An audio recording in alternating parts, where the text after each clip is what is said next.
Et voleuse. Madame Lefebvre crache le mot comme un éclat de verre. Sa main gantée de caoutchouc noir claque sur la joue d'Aïcha. Le bruit sec résonne contre les murs d'inox. La fillette de 11 ans vacille. Le bol en plastique glisse, éclabousse le carrelage blanc de sauce froide. Aïcha ne crie pas. Ses doigts s'accrochent au rebord de la poubelle en acier, ongles ébréchés, griffant le métal. Un crouton de pain tombe de sa bouche, roule, s'arrête contre la botte cirée de la gouvernante. « Tu au touches à Météreste ?» Lefebvre avance d'un pas. Son talon aiguille écrase le crouton. Poudre de mie explosée. Ta mère paiera pour ça. Derrière la porte battante, Fatou surgit, tablier trempé de lessive. Ses poumons sifflent. Elle attrape l'épaule d'Aïcha, la plaque contre sa hanche. Elle n'a rien volé, c'était pour les ordures. Lefebvre ricane. Les ordures, c'est vous. Elle brandit le téléphone mural. Police. Oui. Allô? Une intrusion. Une gamine noire qui fouille les poubelles. Aïcha lève les yeux. Le bracelet de cuivre glisse de son poignet, teinte contre le sol. Gravure usée. Caporal, Mamadou Camara. Elle le ramasse d'un geste vif, le serre dans son poing. Fatou tousse, crache une bulle rosée sur sa manche. 6 heures du matin. Valise devant la grille.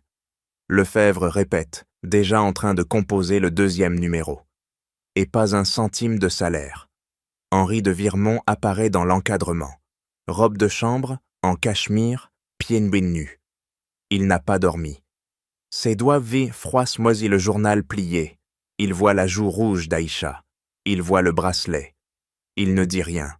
Lefebvre pivote. « Monsieur, cet enfant... » Henri coupe. Silence. Le mot tombe lourd.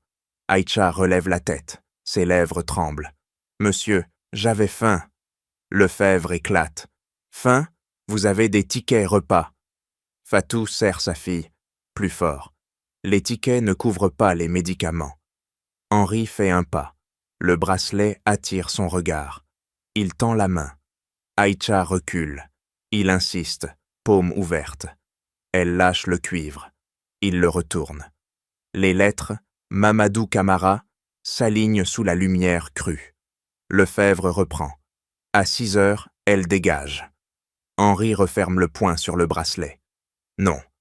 La gouvernante cligne des yeux. Pardon? Elle reste, Tatswant. Sa voix est basse, tranchante. Et vous, vous sortez. Lefebvre blêmit. Monsieur, les règles... Henri lève la main. Le bracelet claque contre sa paume. Les règles viennent de changer. Aïcha regarde Fatou. Fatou regarde Henri. Lefebvre reste figé, le téléphone encore collé à l'oreille. Le silence tombe, plus lourd que le bruit. Henri se tourne vers la fillette. « Tu as faim ?» Aïcha hoche la tête. Il ouvre le réfrigérateur industriel, sort un pot de confiture. Un couteau, 2 tranches de pain. Il les pose sur le comptoir. Mange. Lefebvre avance. « Monsieur, c'est contre. » Henri la fixe. Dehors. Elle recule. Talons claquants. La porte claque. Aïcha mord dans le pain. La confiture coule sur son menton. Fatou s'effondre sur une chaise, toussant dans son coude. Henri reste debout, le bracelet serré dans son poing. Il ne sait pas encore. Mais la nuit vient de basculer. Aïcha pose le pain entamé. Ses doigts collent à la confiture. Elle essuie sa bouche d'un revers de manche, laissant une traînée rouge sur le tissu gris. Fatou se redresse, dos droit, malgré la toux qui lui déchire la gorge. « Debout, ma puce !» La voix de Fatou tremble, mais elle tient. Elle attrape la main de sa fille. Les ongles courts, rongés, se plantent dans la paume d'Aïcha. Henri reste figé, le bracelet dans sa poche. Il ouvre la bouche, rien ne sort. Fatou avance, 1 pas, 2. Ses chaussons en caoutchouc glissent marre sur le carrelage mouillé. Elle s'arrête devant la porte battante. On prend nos affaires. Aïcha ramasse le bol en plastique fendu. Elle le retourne. Le fond est vide. Elle le pose sur l'égouttoir, aligné avec les autres, comme si c'était sa place. Maman, chut. Fatou serre plus fort. Elle passe devant Henri. Il tend la main. Fatou l'évite. Le bout de ses doigts effleure le vide. Dans le couloir des domestiques, les néons clignotent. Fatou pousse la porte de la lingerie. Une valise en carton bouilli attend sous l'évier. Elle l'ouvre. 2 pulls. Une robe. Un flacon de sirop codéiné. Aïcha sort le bracelet de sa poche. Elle le glisse à son poignet. Le cuivre froid mord sa peau. « On va où ?» Fatou ne répond pas. Elle plie. Elle range. Elle tousse. Henri surgit dans l'encadrement. « Attendez. » Fatou continue. « On a l'habitude. » Aïcha se tourne. Ses yeux brillent. « Monsieur, vous avez été gentil, mais on ne reste pas là où on n'est pas voulu. » Henri avance. Le bracelet teinte contre sa cuisse. « Je vous veux. » Fatou lève la tête. « Vous voulez réparer, ne pas nous garder. » Elle ferme la valise. Le clic du fermoir résonne. Aïcha prend la poignée. Elle tire. La valise racle le lino. Henri bloque le passage. Le bracelet. Aïcha s'arrête. « Il est à moi. » « Je sais. » Henri ouvre la main. Le cuivre luit. Mais il parle. Fatou fronce les sourcils. Il parle de faim, de honte, de porte fermée. Aïcha lâche la valise. Elle fait un pas. Il parle aussi d'un soldat. Qui a sauvé un médecin? Henri pâlit. Fatou attrape sa fille. « On s'en va. » Elle passe. Henri ne bouge plus. La valise cogne le chambranle. Le bruit s'éloigne. Dans le couloir, Aïcha murmure sans se retourner. « Un jour, vous comprendrez. » La porte d'entrée claque. Henri reste seul. Le bracelet pèse dans sa poche. Il le sort. Il le retourne. Les lettres, Mamadou Camara, s'enfoncent dans sa paume comme des aiguilles. Il ferme le poing. Le silence tombe. Plus lourd que la honte. Henri reste planté dans la lingerie, la valise encore ouverte comme une bouche béante. Le bracelet de cuivre chauffe sa paume, gravure tournée vers la chair. Il descend l'escalier de service, pieds si nus sur les marches froides, et pousse la porte de la cuisine. Le bol fendu gît sur l'égouttoir, bord ébréché luisant sous le néon. Il le prend, le retourne. Une trace de confiture séchée forme un croissant rouge sur le fond. Il pose le bol, ouvre le réfrigérateur. Les clayettes vives sont pleines. Foie gras entamé, saumon fumé, fromage sous cloche. Il referme violemment. Le joint claque. Il attrape le pain entamé par Aïcha, le presse contre son nez. Odeur de levain et de confiture. Il mord. Le goût explose, sucré, acide, vivant. Il recrache dans l'évier. Le bracelet glisse de sa poche, tombe sur le comptoir inox. Il le ramasse, le retourne. Les lettres, Mamadou Camara s'alignent, usées mais nettes. Dakar 1978. Il revoit le sable, la poussière, le bruit des balles. Un soldat noir qui le tire par le cou, le plaque derrière un mur effondré. Une balle ricoche. Le soldat hurle. Henri court. Il n'a jamais su le nom. Il ouvre le tiroir à couvert, sort une loupe. Sous la lentille, la gravure révèle une croix minuscule, symbole de la Légion. Il serre le bracelet jusqu'à ce que le cuivre morde sa peau. Il monte au bureau, allume la lampe halogène. Il ouvre le coffre mural, combinaison tournée d'un geste sec. Dedans, une boîte en fer. Il l'ouvre. Photo jaunie. Une. Lui, jeune médecin, bras autour d'un soldat sénégalais. Le même visage qu'Aïcha. Il retourne la photo. Au dos, encre effacée. Mamadou Camara, caporal, 101e régiment. Sauvé le 14 T 78. Il pose la photo à côté du bracelet. Les deux objets se touchent. Il ferme les yeux. Le souvenir revient. Le soldat qui lui tend une gourde, qui rit, qui dit « Docteur, on rentre ensemble ». Puis la rafale, le corps qui tombe, Henri qui court. Il rouvre les yeux. Le bol fendu est toujours là, sur le bureau. Il le prend, le retourne. Une fissure traverse le fond comme une cicatrice. Il le pose sur la photo. Le croissant de confiture recouvre le visage de Mamadou. Il attrape le téléphone fixe, compose le numéro de son avocat. Une sonnerie. 2. Il raccroche.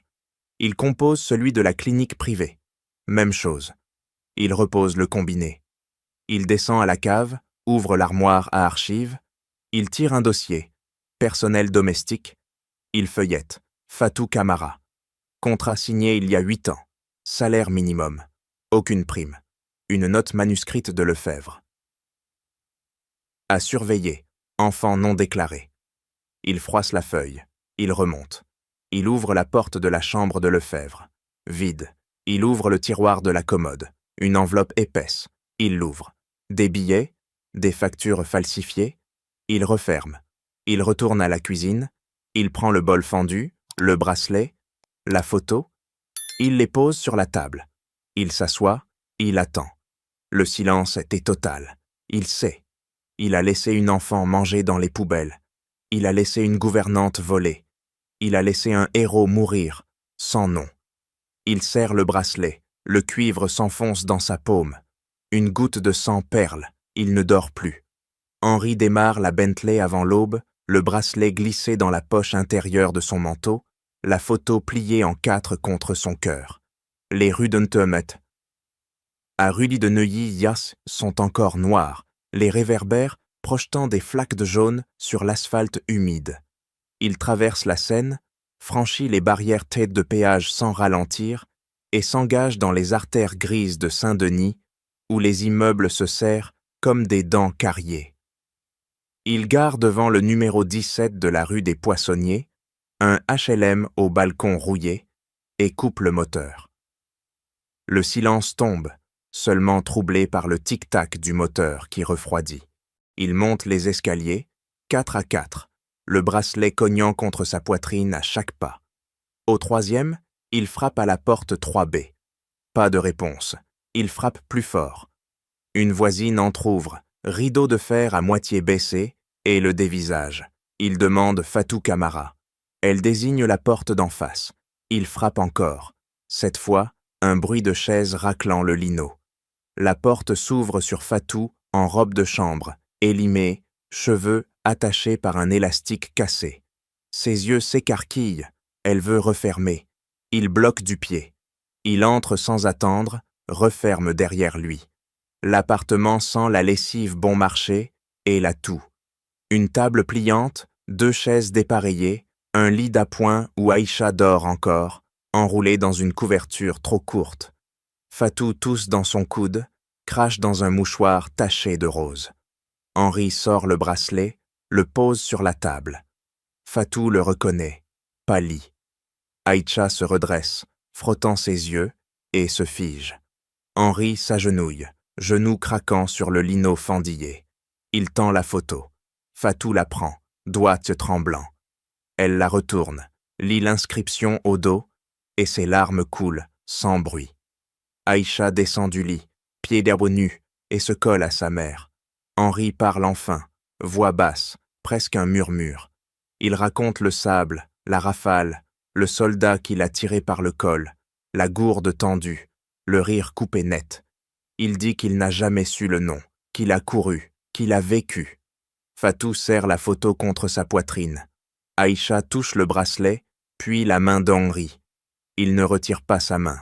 Il propose de les ramener, pas comme employés, mais comme invités. Fatou secoue la tête. Il insiste. Il parle d'un médecin, d'un lit, d'un piano. Aïcha lève les yeux. Fatou tousse encore, plus fort, et acquiesce enfin, épuisé. Ils descendent. Henri porte la valise en carton. Aïcha tient la main de sa mère. La Bentley avale les kilomètres en silence. À l'approche de Neuilly, le jour se lève, rose et froid. Henri gare devant la grille. Lefebvre attend déjà, bras croisés, visage fermé. Il descend, ouvre la portière arrière. Fatou et Aïcha sortent. Lefebvre avance. Henri lève la main. Elle s'arrête. Il passe devant elle sans un regard, guide mère et fille vers la porte principale, celle qu'on n'ouvre jamais. Il pousse le battant. La maison s'ouvre, vaste, silencieuse, mais plus froide qu'avant. Il les installe dans la chambre bleue, celle avec le piano à queue. Aïcha touche les touches, un do grave résonne. Fatou s'effondre sur le lit, épuisé. Henri reste sur le seuil, le bracelet dans la poche, la photo dans l'autre. Il sait que ce n'est que le début. Dans le réduit de 9 mètres carrés, où Fatou et Aïcha ont dormi les 3 dernières années, la lumière d'une ampoule nue tombe sur une table pliante couverte de cahiers d'école et d'un réchaud à gaz. Fatou, avant de partir travailler à l'aube, a laissé une casserole d'eau salée frémir pour soulager sa toux nocturne, tandis qu'Aïcha, pieds nus sur le lino fendillé, enseigne à Lamine, le petit voisin de 6 ans, à tracer les lettres de son prénom sur un bout de papier journal. Elle guide la main tremblante de l'enfant, corrige la boucle du L, efface d'un doigt la tache d'encre, et quand Lamine prononce enfin le mot complet, elle sourit sans bruit, les yeux brillants comme si elle venait de lui offrir un trésor. Dehors, dans le couloir commun, Fatou a glissé la moitié de son pain de la veille dans la boîte aux lettres de Madame Diallo, la vieille dame du 2e qui n'a plus de dents pour mâcher. Elle a la joint un mot écrit au crayon. « Pour votre thé, ma sœur ». Puis elle a descendu les escaliers, toussant dans sa manche, et pris le bus 153 qui la dépose à l'arrêt Neuilly-Porte-Maillot, où elle marche encore 22 minutes, jusqu'à la grille de service. Dans l'appartement, Aïcha range les cahiers, empile les crayons cassés et sort un flacon de sirop codéiné presque vide. Elle verse une cuillère dans un verre d'eau tiède, le porte à Lamine qui tousse lui aussi, et attend que le médicament fasse d'effet. Elle chantonne une comptine sénégalaise que sa mère lui a apprise, la voix basse pour ne pas réveiller les autres locataires.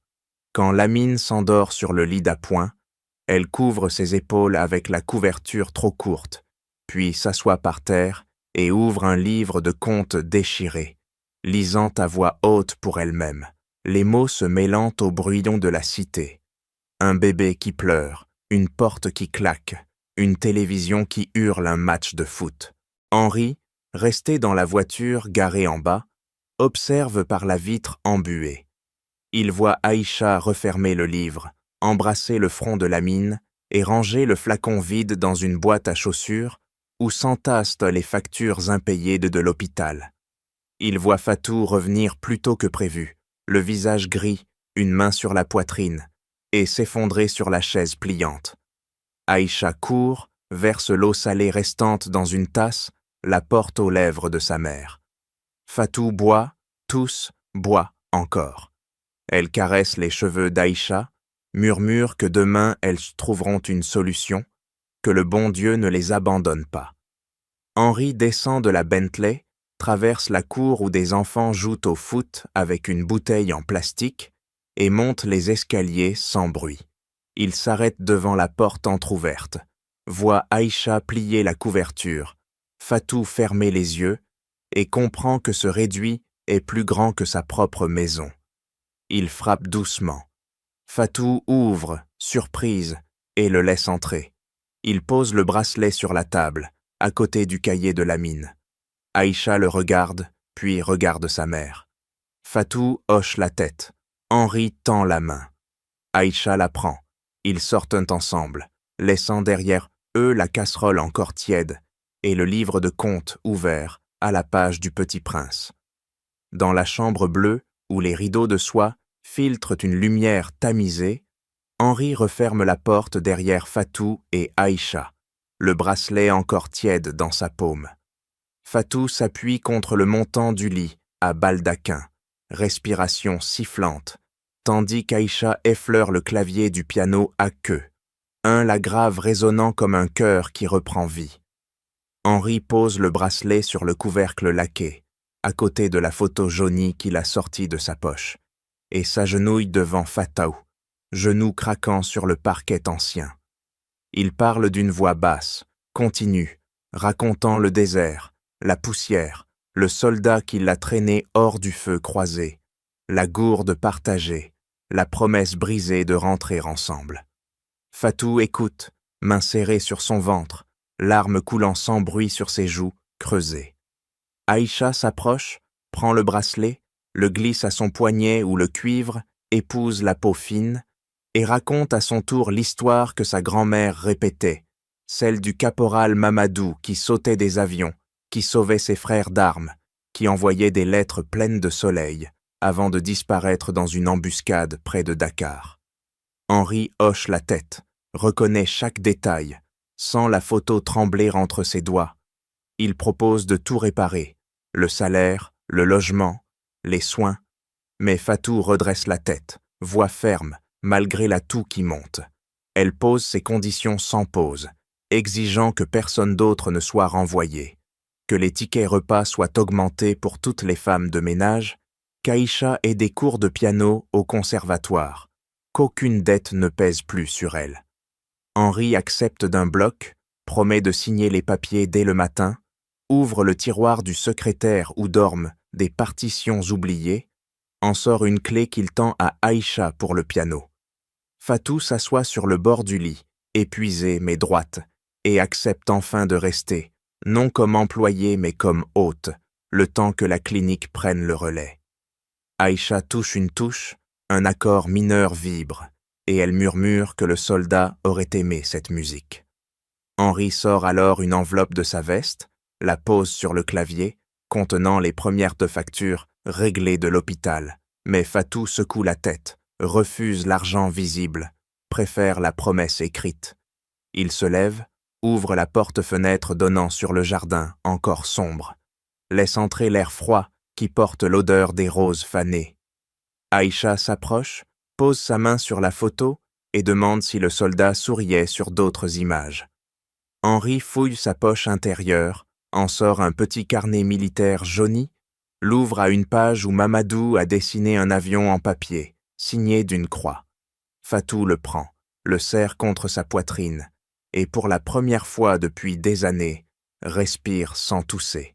Henri referme la porte, promet que demain tout commencera, que Lefebvre ne franchira plus le seuil, que la maison deviendra un refuge. Il reste pour là, 3 silhouettes dans la lumière bleue, le bracelet luisant au poignet d'Aïcha, la photo posée sur le clavier comme un pont entre deux mondes. Le piano attend la première leçon, la clinique attend le premier rendez-vous, et la nuit, pour une fois, ne pèse plus. Madame Lefebvre ne quitte pas la maison comme une ombre vaincue. Elle glisse dans les couloirs de service avec la précision d'un scalpel, refermant derrière elle les portes qu'elle a verrouillées pendant 25 ans. Dès l'aube, elle intercepte le courrier dans le hall, ouvre l'enveloppe de la sécurité sociale, y glisse une note anonyme tapée sur une vieille machine à écrire. Fatou Camara déclare des revenus fictifs pour obtenir des aides indues. Elle scelle, colle un timbre, poste la lettre depuis la boîte aux lettres du jardin avant que le facteur ne passe. Puis, elle descend à la lingerie, vide le casier de Fatou, y laisse un avis de résiliation de contrat pour faute grave, daté d'hier, signé d'une imitation parfaite de la signature d'Henri. Dans la cuisine, elle ordonne aux aides cuisiniers de jeter les restes dans un sac poubelle scellé. Plus rien pour les oiseaux, plus rien pour les mains affamées. Elle augmente les commandes de produits d'entretien auprès de la SARL Nettoyage Élite, société dont elle détient les parts via sa sœur, gonflant les factures de 40%, sachant que les paiements passeront inaperçus, tant qu'Henri est absorbé par la clinique. Elle appelle l'hôpital Saint-Louis, se fait passer pour l'administratrice du personnel, demande la suspension immédiate des soins à Fatou Camara pour dossier incomplet, mentionne un signalement de fraude. L'employé note, promet de bloquer le prochain rendez-vous. Henri, revenu de la première consultation où le pneumologue a prescrit un traitement coûteux, trouve Fatou pâle dans la chambre bleue, une lettre de l'hôpital sur les genoux, suspension des prises en charge jusqu'à vérification. Aïcha serre le bracelet, sentant le cuivre chauffer comme une alarme. Henri froisse le papier, reconnaît l'écriture de Lefebvre dans la marge, une habitude qu'il n'avait jamais remarquée. Il descend, cherche la gouvernante, la trouve dans le bureau des comptes, penchée sur des bons de livraison falsifiés. Elle lève les yeux, visage lisse, explique que les erreurs sont anciennes, que la maison a toujours fonctionné ainsi, que changer maintenant mettrait en péril l'équilibre financier. Elle tente une pile de factures, toutes tamponnées du sceau de la SARL, toutes surévaluées. Henri feuillette, voit les dates rétroactives, les quantités impossibles, 100 litres de détergent pour un mois. Il demande des explications. Lefebvre répond que les domestiques volent, que les surplus couvrent les pertes, que Fatou elle-même a bénéficié de ces arrangements. Henri serre les mâchoires, sent la colère monter, mais Lefebvre anticipe, sort une photo prise à la dérobée. Aïcha dans la cuisine, main dans le sac poubelle. Elle menace de l'envoyer à la presse locale, de salir la réputation de la maison, de faire de la petite une voleuse officielle. Henri ordonne le silence, mais Lefebvre sourit, sait qu'elle tient encore une carte. Elle quitte le bureau, talons claquant sur le marbre, et verrouille la porte de son appartement de fonction, où elle range dans un coffre les doubles des clés, les factures originales, les enregistrements de caméras de surveillance qu'elle a détournés depuis des années. Elle appelle sa sœur, murmure que le vieux a flanché, qu'il faut accélérer les transferts avant que les comptes ne soient audités. La menace grandit, invisible, prête à frapper au cœur de la maison. Henri entraîne Aïcha et Fatou vers la cave aux archives, une pièce au mur de pierre suintant, où les classeurs s'empilent comme des tombes oubliées. Il tire la chaîne de l'ampoule nue, la lumière crachotante, révélant des étiquettes jaunies. Fourniture, 2015-2025. Aïcha grimpe sur un escabeau bancal, attrape le dossier nettoyage élite, le descend, et ensemble, ils étalent les factures sur une table de fortune. Les chiffres dansent, 100 litres de détergent commandés, alors que la maison n'en consomme pas 20. Paiement validé par la signature de Lefebvre. Tampons superposés pour masquer les dates rétroactives. Fatou, assise sur une caisse, tousse dans son mouchoir, mais ses yeux scrutent, reconnaissant les bons qu'elle signait sans lire, croyant aux explications de la gouvernante sur les surplus pour les œuvres. Henri ouvre un autre classeur, personnel, et trouve les fiches de paie. Heures supplémentaires inventées pour des employés, partis depuis longtemps, primes détournées vers un compte offshore au nom d'une certaine Élise Lefebvre, sœur jumelle. Aïcha, doigts agiles, glisse une clé USB trouvée dans le tiroir de Lefebvre, la branche sur l'ordinateur portable qu'Henri a apporté. Des fichiers s'affichent, tableaux Excel cryptés, transfert POM mensuel de 10 000 € vers une société écran à Chypre. Fatou se penche, reconnaît les références de ses propres salaires amputés, les retenues pour frais administratifs, qu'elle n'a jamais comprises. Il remonte au bureau de Lefebvre, force le tiroir avec un coupe-papier, découvre un carnet à spirale où chaque page liste les pertes acceptables. Nourriture vendue à un traiteur complice, médicaments du placard d'Henri, écoulés à des pharmacies de banlieue. Aïcha trouve une enveloppe cachetée, l'ouvre, y lit une lettre de menace adressée à une ancienne femme de ménage marocaine, accusée de vol pour un pain dur, renvoyée sans indemnité. Henri serre le carnet, sent la rage monter, mais Aïcha pose sa main sur la sienne, désigne une ligne, réserve médicaments, vente hebdomadaire 500 €. Fatou pâlit, comprend que son inhalateur refusé venait de là. Il passe à la lingerie, fouille les casiers, trouve dans des sacs de restes encore emballés, étiquetés pour livraison externe. Henri appelle son avocat depuis le téléphone fixe, dicte les références, demande un audit immédiat des comptes domestiques sur 10 ans. Aïcha, pendant ce temps, grimpe sur l'armoire, atteint une boîte à chaussures, dissimulée, en sort des clés USB supplémentaires, des doubles de factures originales, des enregistrements vidéo datés. Elle les tend à Henri, qui les glisse dans sa poche intérieure. Fatou, malgré la toux, aide à photographier chaque document avec le téléphone d'Henri, envoyant les images à l'avocat en temps réel. La nuit tombe, mais il continua, descendant aux cuisines, ouvrant les congélateurs, découvrant des caisses de produits périmés jamais jetés, revendus sous le manteau. Chaque découverte resserre le nœud, chaque facture lie Lefebvre à un réseau plus large. Henri sent le poids du bracelet dans sa poche, comprend que la maison a été pillée sous ses yeux endormis. Aïcha, épuisée mais déterminée, range les preuves dans une mallette, verrouille et murmure que le soldat aurait voulu justice. Henri hoche la tête, sait que la confrontation approche, que les murs de la maison vont trembler.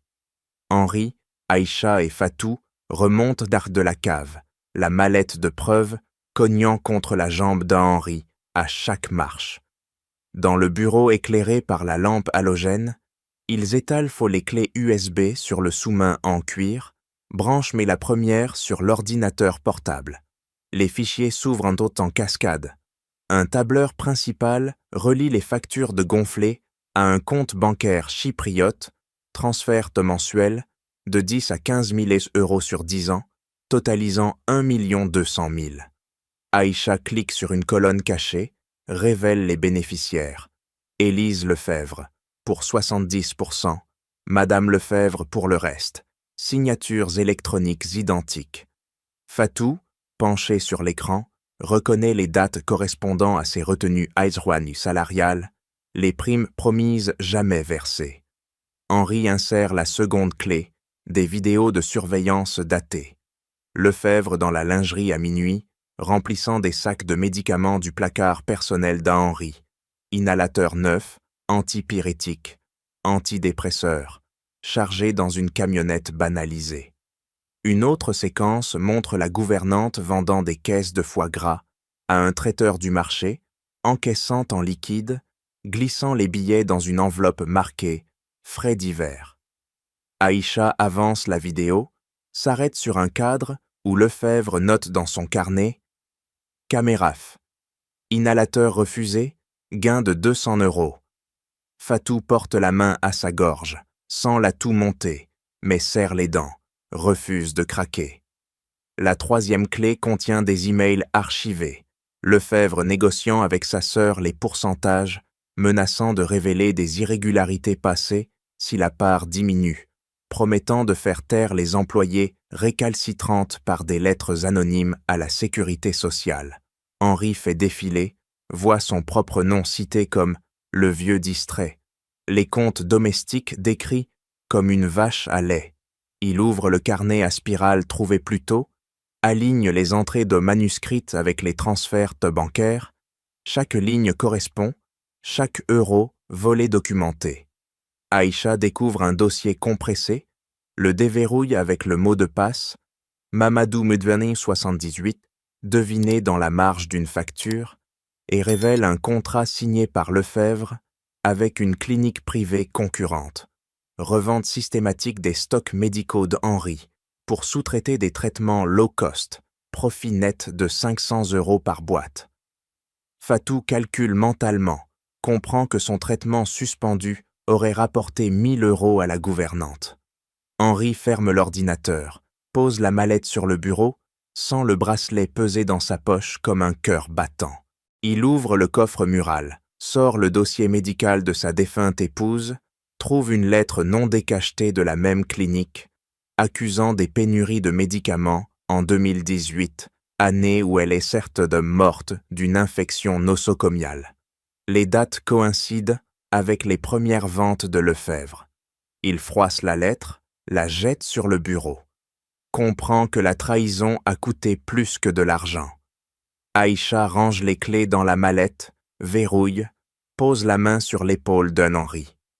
Fatou se lève, tousse dans son mouchoir, mais ses yeux brillent d'une détermination nouvelle. La vérité explose, nette, irréfutable, prête à détruire. Henri sait que la confrontation ne peut plus attendre, que la maison doit être purifiée avant l'aube. La nuit enveloppe la maison comme un linceul, mais les lumières du bureau restent allumées, projetant des ombres longues sur les tapis perçants. Henri, Aïcha et Fatou descendent l'escalier principal, mallette à la main, quand la porte de service claque au rez-de-chaussée. Madame Lefebvre surgit du couloir des domestiques, visage fermé, un couteau de cuisine à la lame courte serrée dans son poing ganté. Elle avance d'un pas mesuré, talons aiguilles, claquant sur le marbre, regard fixé sur la mallette que porte Henri. Elle bloque le passage vers le grand salon, brandit la lame en arc de cercle, exige les clés USB, menace de tout brûler si on ne lui remet pas les preuves sur le champ. Henri pose la mallette derrière lui, protège Aïcha d'un bras, ordonne à Fatou de reculer vers l'escalier. Lefebvre rit, un son sec qui résonne dans le hall vide. Avance encore, la pointe du couteau frôlant le veston d'Henri. Elle parle d'une voix continue, rappelant les années de service, les secrets qu'elle détient, les réputations qu'elle peut anéantir d'un seul appel à la presse. Aïcha, cachée derrière la rampe, glisse la main dans la poche d'Henri, active l'enregistrement vocal du téléphone, capte chaque mot. Fatou tousse, attire l'attention, gagne du temps. Lefebvre pivote, couteau vers Fatou, accuse la mère d'avoir tout déclenché par sa faiblesse, promet de la faire expulser avec sa fille avant l'aube. Henri avance d'un pas, tente de désarmer, mais la gouvernante recule, tranche l'air, entaille le bras du veston sans toucher la peau. Aïcha crie, court vers la cuisine, active l'alarme incendie pour faire accourir les voisins. Lefebvre bondit, attrape la mallette, tire violemment, mais Henri résiste, la poignée cède, les clés USB s'éparpillent sur le marbre. Elle se penche pour ramasser, couteau toujours en main, quand les sirènes lointaines percent la nuit. Henri profite de la distraction, pousse Lefebvre contre le mur, immobilise son poignet, fait tomber la lame qui teinte sur le sol. Fatou ramasse le couteau, le jette hors de portée. Aïcha revient, téléphone à la main, enregistrement en cours, capture Lefebvre haletante, menaçant encore de tout révéler sur les fraudes passées si on ne la laisse pas partir avec une part. Henri serre le poignet plus fort, sent les os craquer, ordonne le silence. Les gyrophares bleus balayent pauvres les fenêtres, les gendarmes frappent à la grille. Lefebvre se débat, crache des insultes, mais Henri la maintient, ramasse une clé USB tombée près de son pied, la glisse dans sa poche. Fatou ouvre la porte d'entrée, laisse entrer les uniformes. Aïcha reste en retrait, bracelet serré au poignet, regard fixe sur la gouvernante désormais menottée. La menace s'effondre, mais la maison tremble encore, les preuves éparpillées, attendant d'être rassemblées avant le lever du jour. Les gendarmes emmènent Madame Lefebvre, menottes cliquetant contre le marbre. Mais Henri sait que les clés USB éparpillées ne suffisent pas, que la gouvernante a dissimulé l'original des contrats dans son appartement de fonction verrouillé à double tour. Il entraîne Aïcha et Fatou vers l'aile des domestiques, passe devant les casiers ouverts, pousse la porte blindée que Lefebvre claquait chaque soir. La serrure résiste, mais Aïcha, agile, glisse un trombone dans le mécanisme, tourne d'un poignet précis, et le pêne cède avec un clac sec. Ils entrent dans une pièce étroite, où les murs suintent l'odeur de cire et de papier ancien. Un bureau ministre encombré de dossiers. Un coffre-fort mural à combinaison. Henri compose la date de naissance de Lefebvre, trouvée dans le dossier personnel.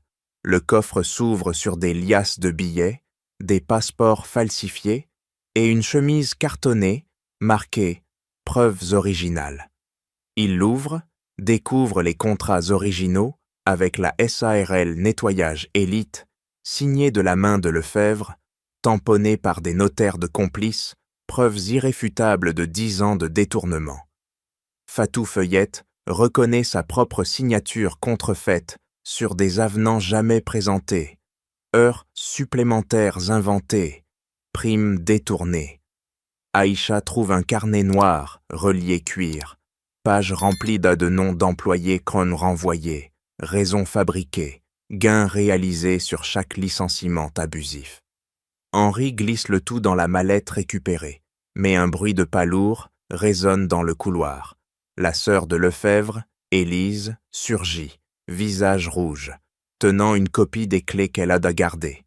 Elle tente de reprendre la chemise, pousse Fatou contre le bureau, mais Aïcha active l'enregistrement vidéo du téléphone, capture la scène en direct. Henri bloque Élise, immobilise son bras, récupère les clés secondaires. Fatou, malgré l'atout, ramasse le carnet tombé, le serre contre sa poitrine. Ils sortent, verrouillent derrière eux, descendent au sous-sol où les gendarmes attendent encore des dépositions. Dans la cave, Henri ouvre un dernier placard condamné, découvre des caisses de médicaments périmés, étiquettes arrachées, prêtes à être revendues. Aïcha photographie chaque boîte, envoie les images dites à l'avocat en temps réel. Fatou trouve une lettre cachetée, adressée à la clinique concurrente, preuve d'un contrat de revente systématique des stocks d'Henri, signé par Lefebvre et contresigné par un médecin corrompu. Henri la plie, la glisse dans la mallette, sans le poids de la justice se compléter. Il remonte, mallette verrouillée, clés USB rassemblées, carnet noir en évidence. Les gendarmes prennent de notes, celles qu'il les caisse. Emporte Élise qui proteste encore. Henri referme la porte de la cave, bracelet serré dans sa paume, sait que plus rien ne manque, que la maison peut enfin respirer. Aïcha pose la main sur l'épaule de Fatou. Fatou hoche la tête, et ensemble, ils regagnent le grand salon, où l'aube commence à bleuir les vitraux. Dans le grand salon aux lustres éteints, Henri aligne les domestiques le long des murs lambrissés, mallette ouverte sur la table basse, où les clés USB, les contrats originaux et le carnet noir forment une pile accusatrice. Fatou et Aïcha se tiennent à ses côtés. Fatou droite malgré l'atout, Aïcha bracelet au poignet luisant sous la lumière crue des spots. Madame Lefebvre, ramenée par les gendarmes, reste debout au centre, menottes au poignet, visage blême, mais regard encore défiant. Henri active le projecteur mural, branche la première clé USB et les factures gonflées s'affichent en grand. Chiffres rouges soulignant les détournements, transferts chypriotes, nom des bénéficiaires. Les employés murmurent, reconnaissant leur propre salaire amputé, leurs primes promises jamais versées. Ils passent à la vidéo de surveillance, montrent Lefebvre chargeant les sacs de médicaments dans la camionnette, encaissant les billets, notant les gains dans le carnet. Il ouvre ce dernier, lit à voix haute les noms des femmes renvoyées pour des pains durs, les gains réalisés sur chaque licenciement, les menaces anonymes à la sécurité sociale. Fatou avance, tend la lettre de suspension des soins, prouve que son inhalateur refusé rapportait 200 € à la gouvernante. Aïcha active l'enregistrement audio capté lors de l'agression, voix de Lefebvre menaçant de tout brûler, promettant de salir la maison. Les gendarmes hochent là sur la tête, prennent une petite note, scellent le carnet comme pièce à conviction. Henri ouvre la chemise cartonnée, projette les contrats originaux avec la SARL nettoyage, élite, signature de Lefebvre et de sa sœur, tampon falsifié, preuve de 10 ans de pillage. Il révèle la lettre à la clinique concurrente. Contrat de revente des stocks médicaux de Henri. Profit net par boîte, lien direct avec la mort de sa femme par pénurie. Les employés se taisent, regard tourné vers Lefebvre qui baisse enfin les yeux. Henri ordonne le silence total, déclare que la maison ne tolérera plus la peur, que chaque euro volé sera rendu, que chaque emploi sera protégé. Il appelle l'avocat en visioconférence, transfère les fichiers en direct, demande l'audit immédiat des comptes domestiques et la saisie des biens de Lefebvre. Les gendarmes détachent les menottes pour les remplacer par des bracelets électroniques, annoncent la garde à vue. Lefebvre tente une dernière défense, accuse Henri de sénilité, mais Aïcha avance, pose le bracelet de Mamadou sur la table. rappelle que la maison a été sauvée par un soldat oublié, pas par une voleuse. Henri clôt la projection, éteint le projecteur, déclare Lefebvre démise de ses fonctions, banni à vie, poursuivi pour escroquerie, abus de confiance, mise en danger d'autrui. Les employés applaudissent, Fatou serre Aïcha, Henri referme la mallette. Les gendarmes emmènent Lefebvre vers la sortie, talons traînants sur le marbre. La maison respire, les preuves irréfutables, la justice en marche. L'aube inonde les vitraux, colore le bracelet d'un éclat neuf. Les semaines suivantes défilent dans un tourbillon de procédures et de signatures. Le parquet de Paris, ouvrant une instruction pour escroquerie en bande organisée, abus de confiance aggravé, mise en danger délibérée de la vie d'autrui. Madame Lefebvre comparaît menottée devant le juge, visage fermé, mais les preuves irréfutables s'accumulent.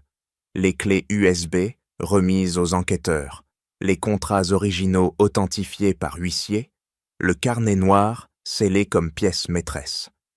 La sœur Élise, arrêtée à Chypre lors d'un transfert bancaire, extradée en 48 heures, avoue les montages financiers sous la pression des enregistrements. Le tribunal prononce la condamnation, 3 ans de prison avec sursis pour Lefebvre, assortie d'une interdiction définitive d'exercer toute fonction de gestion, obligation de rembourser 1 200 000 € saisis sur ses comptes et sa retraite. Henri signe les chèques de restitution, verse 50 000 € à Fatou pour les soins refusés, 100 000 à chaque employé licencié abusivement au fil des ans, fonds prélevés sur sa fortune personnelle, sans hésiter. Les gendarmes perquisitionnent l'appartement de fonction de Lefebvre, découvrent des bijoux volés dans les tiroirs, des tableaux subtilisés dans les combles, tout inventorié et rendu aux ayants droit. Fatou reçoit une lettre officielle de la Sécurité sociale annulant la suspension, rétablissant les aides avec effet rétroactif, accompagnée d'excuses administratives. Aïcha assiste à l'audience depuis les bancs du public, bracelet au poignet, regard fixe sur Lefebvre qui baisse la tête quand le juge évoque le soldat Mamadou, héros méconnu dont la mémoire a fait basculer l'affaire. Les médias locaux relatent l'histoire sans nommer les mineurs, titrant sur la gouvernante corrompue d'un milliardaire philanthrope, soulignant la chaîne de solidarité brisée par la cupidité. Henri refuse les interviews, préfère la discrétion, mais accepte que l'avocat publie un communiqué annonçant la création imminente d'une fondation. Les employés, réunis dans le grand salon, applaudissent quand Henri annonce la fin des retenues arbitraires, la révision des contrats, la prime exceptionnelle pour tous. Fatou, nommé responsable transitoire des ressources humaines, signe les premiers avenants, main tremblante mais ferme. Lefebvre quitte le tribunal escorté, interdite de séjour dans la région Île-de-France, contrainte de vendre sa maison pour rembourser. Élise écope de 18 mois fermes, bien confisqués. Les comptes domestiques, audités par un cabinet indépendant, révèlent d'autres irrégularités mineures corrigées sur le champ. Henri ferme le dossier, range le carnet noir dans le coffre mural, verrouille pour la dernière fois. La maison respire, les couloirs retrouvent leurs odeurs de cire et de pain frais. Les domestiques marchent tête haute. Justice accomplie, dettes effacées, blessures reconnues. Aïcha touche le bracelet, sent le cuivre tiède, sait que le soldat veille. Henri convoque notaires et avocats dans le grand salon transformé en salle de conseil, les rideaux grands ouverts, laissant entrer la lumière d'hiver sur les tapis restaurés.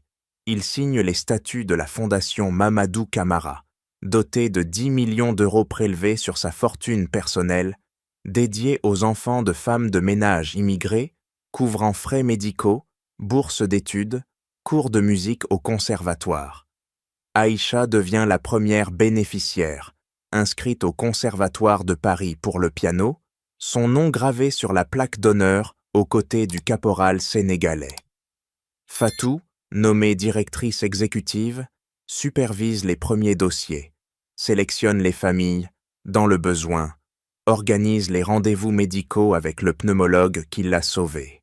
La maison change de visage, les cuisines ouvrent leurs portes chaque vendredi soir pour un dîner commun où Henri sert lui-même, employé et maître à la même table, rire résonnant sous les lustres rallumés. Il fait rénover la lingerie en appartement décent, installe des chambres pour les enfants des domestiques, supprime la grille de service, ne laissant que l'entrée principale pour tous. Les comptes domestiques passent sous contrôle d'un comité mixte, Fatou en présidence, audit trimestriel publié en interne. Henri finance la formation continue des employés, diplôme de gestion hôtelière, langues étrangères, promesses de promotion interne. Il commande une plaque de bronze pour le hall, gravée du visage de Mamadou d'après la photo jaunie, inaugurée lors d'une cérémonie où Aïcha joue un prélude de Debussy, note flottant jusqu'au comble. Les médias relatent la fondation sans sensationnalisme, soulignant le geste d'un milliardaire repentant, mais Henri refuse les honneurs, préfère les visites discrètes aux familles aidées, remettant personnellement les chèques de soins, les partitions, les uniformes neufs. Fatou organise des ateliers de santé respiratoire dans les cités, distribue inhalateurs gratuits, forme les mères à reconnaître les signes d'asphyxie. La fondation s'étend, partenariat avec l'hôpital Saint-Louis, clinique Meshk mobile dans les banlieues, bourses couvrant conservatoires, universités, apprentissage. Henri vend une partie de ses actions pharmaceutiques, injecte les fonds, crée un fonds de microcrédit pour les mères solo. Aïcha, désormais en classe de 3e, donne des récitals mensuels dans le salon, invite les enfants bénéficiaires, leur offre des places gratuites. Fatou, poumon stabilisé, marche sans tout, gère les comptes avec rigueur, refuse tout salaire supplémentaire, préfère voir les familles grandir. Henri installe un piano droit dans chaque appartement rénové, fait don de partitions, engage des professeurs bénévoles. Il ouvre les jardins au public un dimanche par mois. Enfants des cités, jouant sur les pelouses, employés pique-niquant sous les chênes. La maison respire, les murs perdent leur froideur, les couloirs portent des rires d'enfants, des accords de piano, des odeurs de thé à la menthe.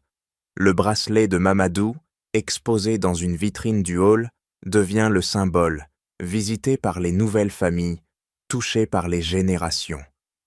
Henri, assis sur un banc du jardin, regarde Aïcha enseigner une gamme à un petit garçon, sait que la dette est payée, que l'espoir grandit plus vite que la honte.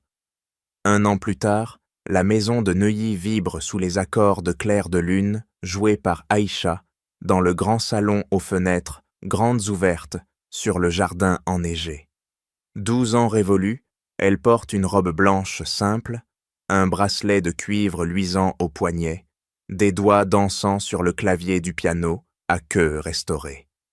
Fatou, en tailleur gris perle, verse le thé dans des tasses en porcelaine fine, poumon clair, visage reposé, gérant la fondation Mamadou Camara avec une rigueur héritée des nuits de survie. Henri, assis dans le fauteuil Voltaire, cheveux plus blancs mais regard vif, écoute la musique monter, se mêler au courir des enfants bénéficiaires invités pour le récital annuel. Le hall d'entrée arbore la plaque de bronze, où le visage de Mamadou veille, entouré de photos des premières de boursières, diplômes encadrés, partitions signées. Les employés, désormais associés, circulent en tenue de ville, plus de tabliers, plus de hiérarchie visible, servant ensemble le buffet préparé par le nouveau chef sénégalais. Les dos jardins, ouverts au public, accueillent les familles, des cités, enfants courant entre les haies détaillées, mères discutant sous les chênes centenaires. La fondation finance 25 pianos dans les écoles de banlieue, 100 inhalateurs distribués, 50 bourses actives couvrant le conservatoire et l'université. Aïcha termine le morceau, les dernières de notes planant comme une bénédiction, puis se lève, salue la salle d'un sourire timide mais assuré. Henri se redresse, applaudit le premier, suivi par tous, larmes discrètes au coin des yeux. Fatou pose la théière, s'approche de la vitrine, où le bracelet repose désormais dans un écrin de verre, gravé dessous. À Mamadou Camara, héros du Sénégal, qui m'a sauvé la vie, et à Aïcha, qui m'a rendu la mienne.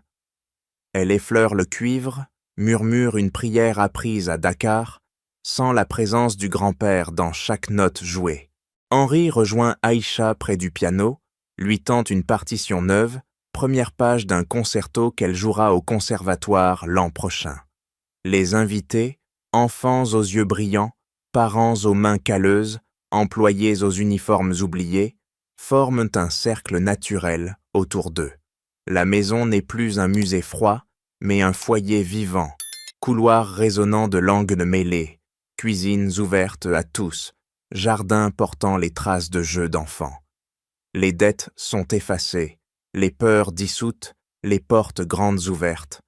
Henri s'assoit sur le banc du jardin, regarde Aïcha enseigner une gamme à un petit garçon aux pieds de nu. Fatou organiser le prochain atelier santé, les employés rire ensemble. Il sort la photo jaunie de sa poche, la pose sur le banc, sent le vent tourner la page. Le bracelet, la musique, la fondation, tout forme un héritage plus grand que l'argent. La leçon s'impose claire, définitive. Un reste de pain partagé peut nourrir une âme, une dette de vie peut transformer une maison en famille, une injustice réparée peut faire naître l'espoir pour des générations. La neige tombe doucement, recouvre les traces, mais la musique continue, portée par le vent jusqu'aux cités, jusqu'au cœur. Ainsi se clôt l'histoire d'Henri, de Fatou et d'Aïcha. Un reste de pain jeté peut devenir le germe d'une justice immense, et une dette oubliée envers un héros peut transformer une maison froide en foyer d'espoir pour des générations. Dans les commentaires, dites-moi, quelle injustice avez-vous vu se muer en lumière? Partagez votre histoire, elle mérite d'être entendue. Merci de m'avoir accompagné jusqu'ici. À très bientôt pour une nouvelle vie changée.